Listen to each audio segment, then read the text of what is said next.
மே மாசம் 3ஆம் தேதி அந்த நீட் எக்ஸாமோட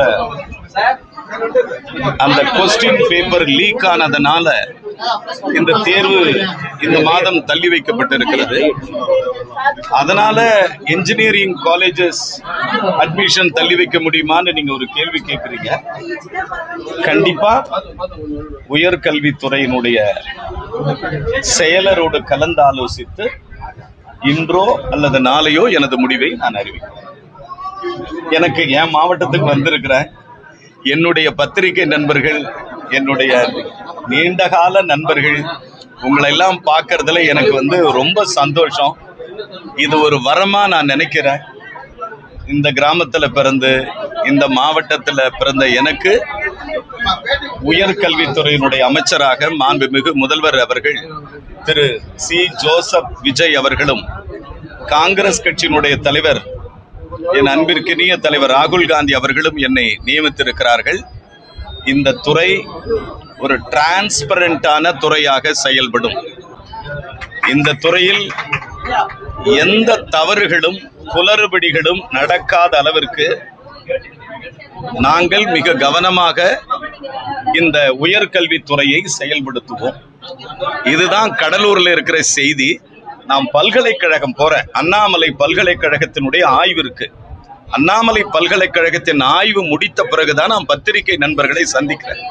இது நம்ம ஊரு, இது நம்ம நண்பர்கள். உங்களை பார்க்கறதுல எனக்கு அளவு கடந்த சந்தோஷம். நன்றி, வணக்கம்.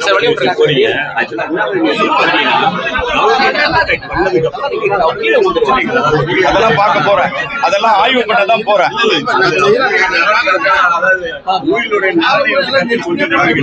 கண்டிப்பா நடவடிக்கை ஆய்வு பண்ணிட்டு. மே மாசம் 3ஆம் தேதி அந்த நீட் எக்ஸாமோட அந்த கொஸ்டின் பேப்பர் லீக் ஆனதுனால இந்த தேர்வு இந்த மாதம் தள்ளி வைக்கப்பட்டிருக்கிறது. அதனால இன்ஜினியரிங் காலேஜஸ் அட்மிஷன் தள்ளி வைக்க முடியுமான்னு நீங்க ஒரு கேள்வி கேட்குறீங்க. கண்டிப்பா உயர்கல்வித்துறையினுடைய செயலரோடு கலந்து ஆலோசித்து இன்றோ அல்லது நாளையோ எனது முடிவை நான் அறிவிக்கிறேன்.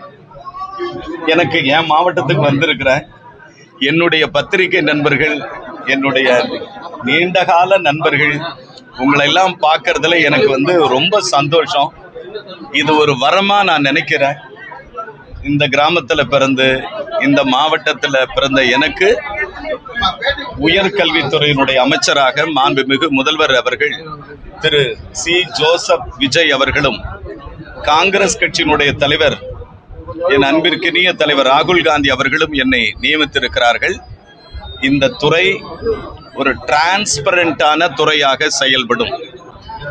இந்த துறையில் எந்த தவறுகளும் குளறுபடிகளும் நடக்காத அளவிற்கு நாங்கள் மிக கவனமாக இந்த உயர்கல்வித்துறையை செயல்படுத்துவோம். இதுதான் கடலூர்ல இருக்கிற செய்தி. நான் பல்கலைக்கழகம் போறேன். அண்ணாமலை பல்கலைக்கழகத்தினுடைய ஆய்வு இருக்கு. அண்ணாமலை பல்கலைக்கழகத்தின் ஆய்வு முடித்த பிறகுதான் நான் பத்திரிகை நண்பர்களை சந்திக்கிறேன். இது நம்ம ஊரு, இது நம்ம நண்பர்கள். உங்களை பார்க்கறதுல எனக்கு அளவு கடந்த சந்தோஷம். நன்றி, வணக்கம்.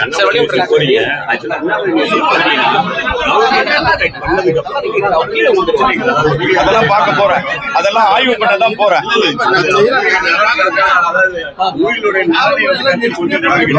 கண்டிப்பா நடவடிக்கை ஆய்வு பண்ணிட்டு